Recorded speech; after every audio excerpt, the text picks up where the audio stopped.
नमस्कार माशीस। किसान की बेटी रियाना अंबानी के बेटे की शादी में डांस कर रही है और लोग उसके डांस को कुंडी मत खड़काओ राजा, सीधा अंदर आओ राजा, इस गाने के ऑडियो से रिप्लेस करके उसके मजे भी लूटने लगे हैं। सारे अन्नदाता अपने को चूंटी काट रहे हैं कि आखिर जिस रियाना के एक ट्वीट पर उनके खेतों में फसल लहलहाने लगी थी, आखिर वो आज अंबानी के कहने पर उसकी बेटी की शादी में कैसे पहुंच गई। तो देखते हैं कि असल में मामला क्या है। आप लोगों ने प्रधानमंत्री नरेंद्र मोदी को अक्सर कहते सुना होगा, आप अंग्रेजों से प्रेरित नहीं थे तो हमारी सेनाओं के चिन्हों पर आज भी गुलामी के प्रतीक अब तक क्यों बने हुए थे। हम एक के बाद एक हटा रहे हैं। अगर आप अंग्रेजों से प्रेरित नहीं थे तो राजपथ को कर्तव्य पथ बनने के लिए मोदी का इंतजार क्यों करना पड़ा। कि हमें गुलामी की मानसिकता से आज़ाद होना है, यानी डिकोलोनाइजेशन की जो बात कर रहे होते हैं। तो क्या इसका मतलब सिर्फ उपनिवेशवाद से, जिसे कॉलोनियलिज्म कहते हैं, उससे मुक्ति होता है? ऐसा नहीं है, क्योंकि हमने अक्सर देखा है कि पूरा विश्व आज एक दूसरे को उसी नज़र से देखता आ रहा है जैसे पश्चिमी देशों में बैठे लोग उन्हें दिखाना चाहते हैं। इसमें आप नोटिस करेंगे तो क्या क्या चीज़ें आती हैं, जैसे उनकी पत्रकारिता के आंकड़े आते हैं, ह्यूमन राइट्स के आंकड़े आते हैं, लोकतंत्र या डेमोक्रेसी की जो रैंकिंग है वो आते हैं इसमें, और अर्थव्यवस्था की भी रैंकिंग वो लोग कभी कभी जारी करते रहते हैं। और इसी का पार्ट रिहाना जैसी सिंगर भी हैं, जिनके एक ट्वीट पर सभी लोग ये कहने लगते थे कि अब तो मोदी सरकार खतरे में आ गई है, मोदी लहर खत्म हो चुकी है, मोदी सरकार अब कभी भी जा सकती है। ऐसी बातें आपने तब भी सुनी होंगी फार्मर्स प्रोटेस्ट पार्ट 1 के टाइम। अभी रियाना फिर से अंबानी की बेटे की शादी में दिख रही है, तो फिर से वो चर्चा में है। गुलामी की मानसिकता से जब हम आज़ाद होंगे तो हम किस तरह से आज़ाद होंगे? हम सिर्फ अंग्रेजों के झंडे और डंडे चलाना ही बंद नहीं करेंगे, बल्कि अपने आप को सांस्कृतिक और वैचारिक रूप से भी मजबूत कर रहे होंगे। यानी कल्चरल जो हमारा होगा वो भी हमारा संपन्न होगा, और जो हमारा विचार होगा, जो हमारा दर्शन होगा, जो हमारा अध्ययन होगा, उस तरह से भी हम अपने आप को सक्सेसफुल कर रहे होंगे, आगे बढ़ रहे होंगे। दुनिया भर की खबरों को जब आप देखते होंगे तो आपको उसमें एक पैटर्न दिखता होगा। हर जगह पे पश्चिमी देश अपनी नाव घुसाने के लिए उसमें खड़े रहते हैं। यहाँ पर क्या हो रहा है उसमें पहले हम देखते हैं कि अमेरिका क्या कह रहा है, तब हम उस पर कोई विचार बनाने का प्रयास करते हैं। इसके लिए ये कुछ यूजफुल इडियट्स का उनको पकड़ते हैं, उनका सहारा लेते हैं। ऐसे ही आपने नाम सुना होगा ग्रेटा थनबर्ग का, उसी का उदाहरण ले लीजिए। क्या आपको लगता है कि उस छोटी सी बच्चे से बड़ा कोई वैज्ञानिक, कोई दार्शनिक, कोई अरस्तु आज के समय में धरती में पैदा नहीं हुआ होगा, जो जलवायु परिवर्तन यानी जो क्लाइमेट को लेकर के जो बातें करती हैं उस पर उससे बेहतर कुछ विचार रख सकता हो? तो फिर ग्रेटा थनबर्ग को ही क्यों ये लोग चुनते हैं? ये लोग ऐसे ही चेहरे क्यों तैयार करते हैं? ऐसे ही किसान आंदोलन के वक्त रियाना के ट्वीट ने उत्पात मचा दिया था, अगर आपको याद होगा। उसमें क्रांति तो असल में तब आई जब मियां खलीफा ने भी किसानों के समर्थन में ट्वीट दागे थे। वो जो पॉर्न मूवी इंडस्ट्री है उसकी सेलिब्रिटी है, वो भी कहीं ना कहीं से अन्नदाताओं के समर्थन में ट्वीट करने लगी थी। आप ये ट्वीट देखिए उस वक्त कैसे एनार्किस्ट जो होते हैं, जिन्हें अराजकतावादी कहते हैं, इन ट्वीट्स को ही भारत का संविधान मानने लगे थे। वो लोग कहने लगे थे ये लोग इस पे ऐसी बातें कर रहे हैं इसलिए ये बात सच है। बहुत ज़्यादा लोकतंत्र और बहुत ज़्यादा अराजकता, ये दोनों ही हमेशा ही किसी भी राष्ट्र के लिए सबसे बड़ा खतरा होता है। टू मच डेमोक्रेसी और टू मच एनार्किज्म, ये दोनों ही किसी भी देश, किसी भी समाज को स्थिर करने के लिए काफ़ी होते हैं, और हमने पिछले कुछ सालों में इसको देखा है।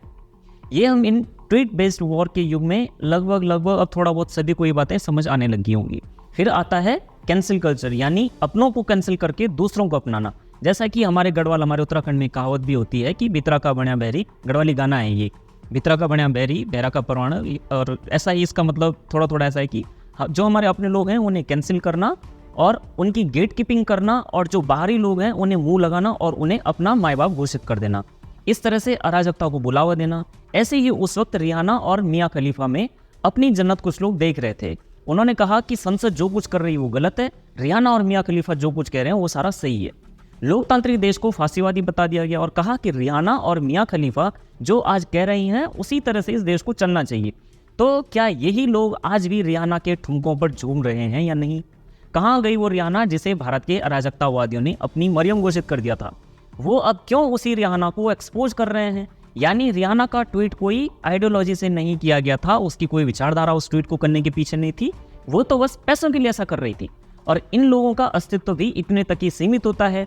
आज अंबानी ने उसे अपने बेटे की शादी में बुला करके पश्चिमी देशों में अपना काबा देखने वालों के मुंह पर तमाचा मारने का काम किया है। अब जैसे रियाना एक ट्वीट पैसों के लिए करती है, फिर जिन्हें विलेन बनाया जा रहा था उनकी ही शादी में वो डांस करने के लिए भी पैसे लेती है, तो फिर वे अराजकतावादी जो एनार्किस्ट हैं वे भी तो पैसों के लिए ये सब करते हैं। किसी दिन कोई समाज में अशांति लाने के लिए कोई हैशटैग चला देना, कोई नैरेटिव पुश करना हो, उनको उसे हवा पानी देना, उसे आगे बढ़ाना, वो भी तो फिर पैसों के लिए ही करते होंगे। कभी गरीबों को भड़काना, कभी जातियों को भड़काना, ऐसा करके आपको क्या लगता है कि ये लोग क्या अचीव करने का प्रयास कर रहे होते हैं।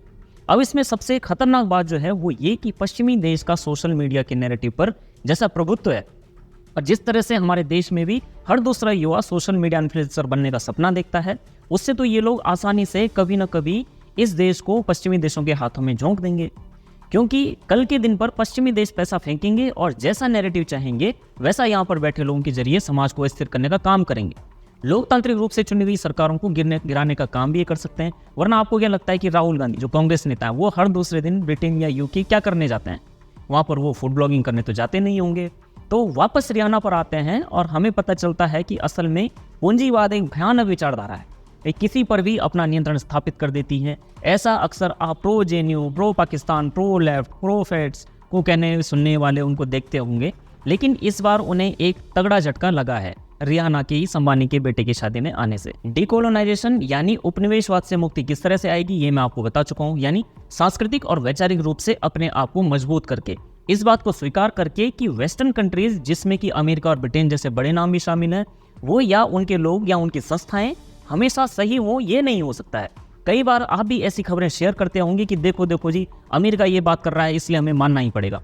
तो असल में आपके मस्तिष्क ने उस गुलामी को स्वीकार कर लिया है, उसी गुलामी को भीतर से अपनाया हुआ है कि जब हमें पाश्चात्य देश ही कोई सराहना देंगे या सर्टिफिकेट देंगे तभी हम उसे सही मानेंगे, वरना नहीं।